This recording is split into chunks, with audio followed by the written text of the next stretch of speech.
नमस्कार दोस्तों, मैं रसेश रही आप सभी का स्वागत करता हूं नया दिन नई बात के इस प्लेटफॉर्म पर। दोस्तों, आज की बात कहानी के रूप में, जिसका शीर्षक है बूढ़ी अम्मा।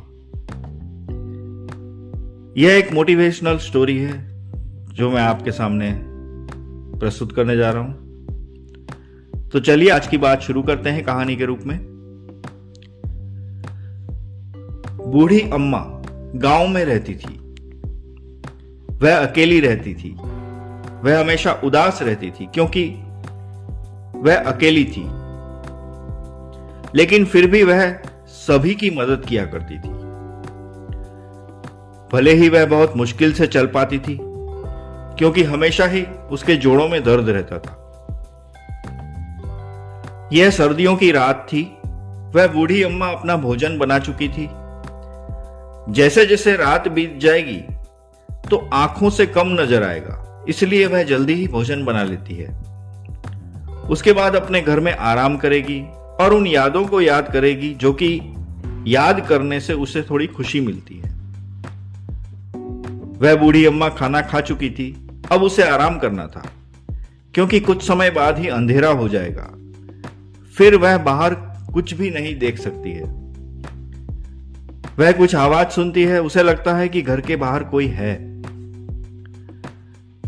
तो वह आवाज देती है, तुम कौन हो? मगर कोई जवाब नहीं देता है। उसे फिर ऐसा लगता है शायद कोई वहम हो सकता है क्योंकि जवाब नहीं मिल रहा था। वह आराम करने लगती है, मगर कुछ देर बाद दरवाजे पर दस्तक होती है।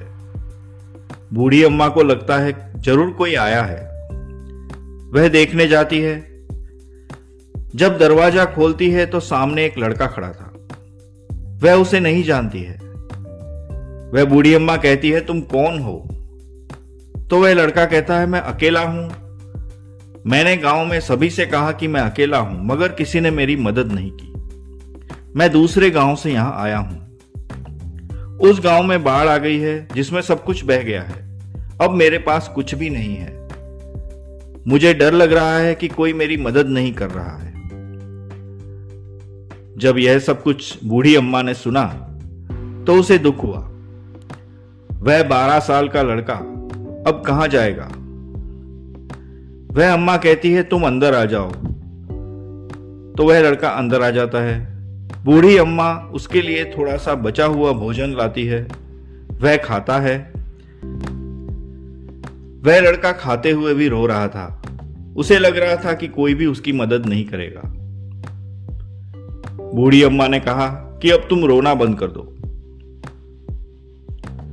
सभी लोगों ने उसे यह कहकर जाने को कहा था कि हम तुम्हें नहीं जानते हैं। कोई भी उसे अपने पास रखने को तैयार नहीं था। बूढ़ी अम्मा कहती हैं, तुम्हें परेशान होने की जरूरत नहीं है। हम दोनों यहां पर रह सकते हैं। मुझसे तुम्हारा दुख देखा नहीं जाता है।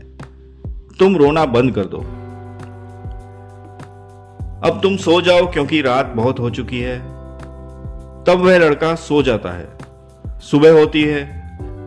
जब सभी लोग अम्मा के पास उस लड़के को देखते हैं तो कहते हैं कि यह लड़का आपके पास क्या कर रहा है? तो बूढ़ी अम्मा कहती हैं, यह मदद मांगता रहा, मगर तुम में से किसी ने इसकी मदद नहीं की। यह ठीक नहीं है। यह अभी छोटा है। यह अकेला है। क्या हमें इसकी मदद नहीं करनी चाहिए? तुम सभी लोगों का व्यवहार मुझे अच्छा नहीं लगा। तुमने जो इसके साथ किया है, इसने मुझे सब कुछ बता दिया है। बूढ़ी अम्मा अमीर तो नहीं है, मगर वह जानती है जिसके पास धन होता है वह अमीर नहीं, बल्कि जिसके पास सभी की मदद करने का विचार होता है वही अमीर होता है। अम्मा की बातें जब लोगों ने सुनी तो शायद उन सभी लोगों को ज्ञान मिल गया कि सभी की मदद करनी चाहिए। उस दिन के बाद वह लड़का बूढ़ी अम्मा के पास ही रहता था। वह अम्मा की मदद भी करता था।